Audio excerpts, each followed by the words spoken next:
Palm Sunday for me is one of those unique opportunities to walk around Ibadan with the horse, meet new friends during Easter celebrations, especially children of my father's friends in the same society in church, Church Mapo, Ibadan.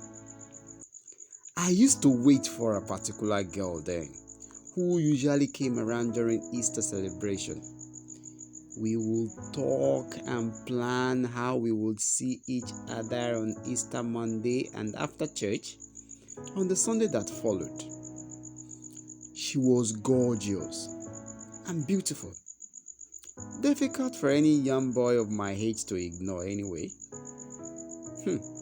I will just pretend you are not interested in that too.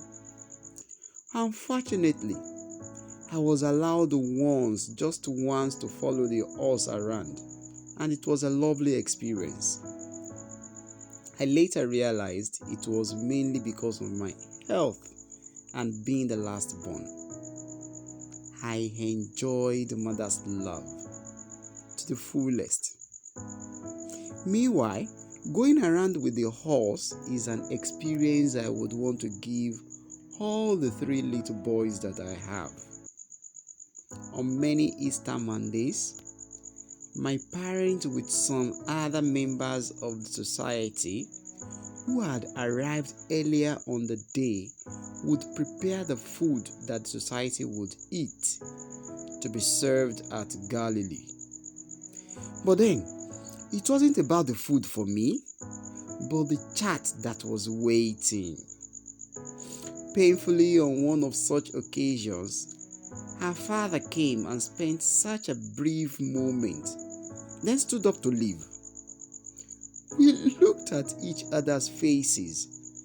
Obviously, she was eagerly waiting for a chat, but her dad ruined that for us that year. Me?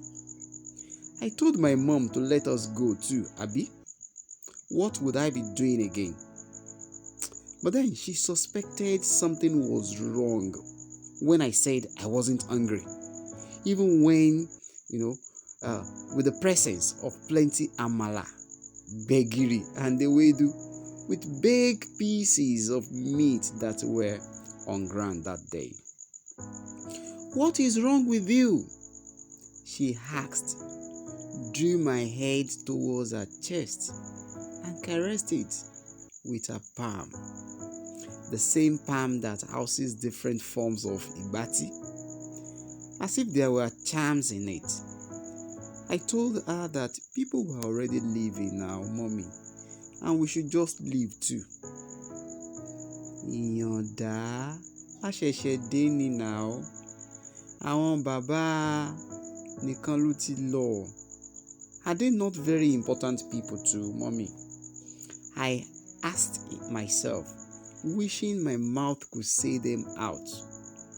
I grabbed a chair and watched other kids play around. If I could really remember, that was the last Galilee I went as a kid. I stopped going. It was actually my first heartbreak, right? I'm not sure if my mom too will remember this though.